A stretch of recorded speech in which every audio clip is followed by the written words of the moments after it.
kinakabahan talaga ako kasi pero ito yung hinihintay namin ni Makmak na sa araw na po na ito na ngayon.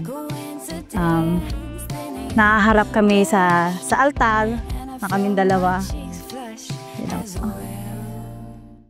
What a perfect way to spend the day, just dreaming. Way to spend the day, just honeydew. Nagustuhan ko kay Ann yung lagi lang siya nakangiti, tapos halos nung unang magkakilala kami talagang ma-entertain siya na lagi lang siya nakangiti, tapos pag nagkikwentuhan kami laging positive yun. Tapos ang ganda niya kasi, tapos siyempre lagi siyang nakangiti. I'm falling away over the moon, ice ringing for a bloom, ba-dum, boom, boom, boom. Cherry pie cupcake, buttercup, love me.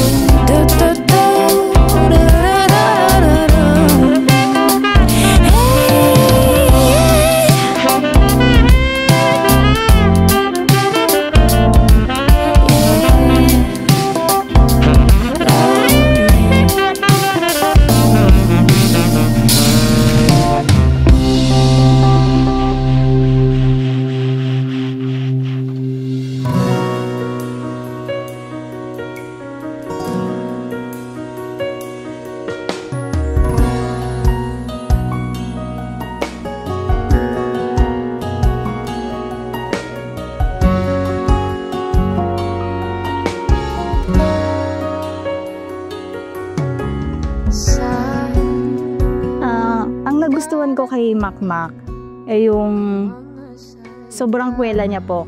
Halos araw-araw niya ako pinapasaya. Lahat, lagi nag-joke siya. At sobrang bait, sobrang sipag, at marunong po siya makontento sa buhay.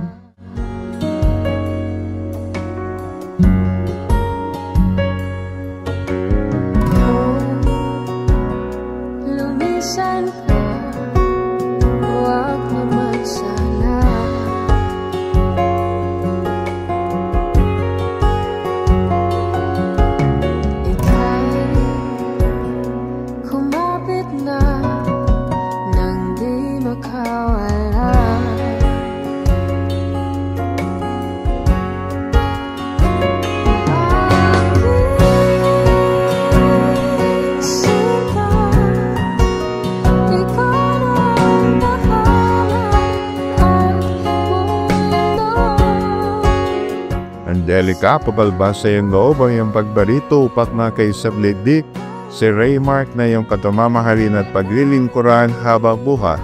Aba pa. Ka naman Raymark, pabalbasa yung loob ang iyong pagbarito upat na kay Sablidik, si Angelica na iyong pagmamahalin at paglilingkuran habang buhat. Opo, Pat.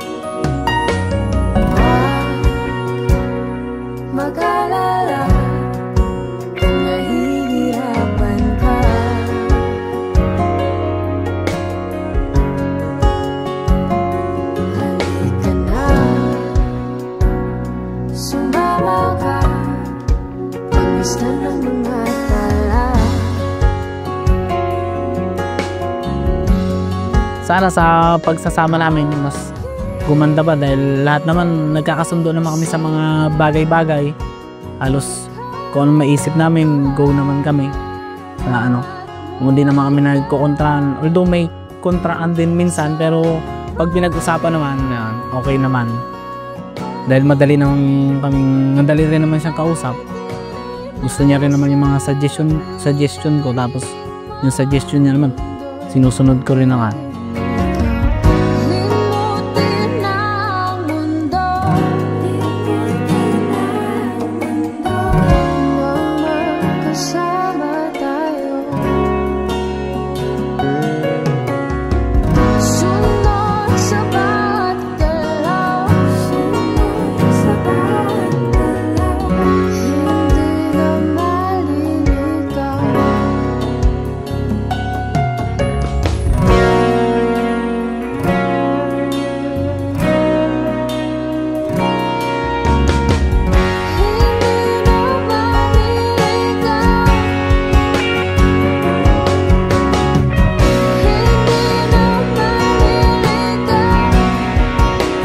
ko sa'yo, Mac, ngayong ikakasal na tayo, nagabanyan na tayo palagi sa ating pagsasama at magkaroon tayo ng masayang pamilya.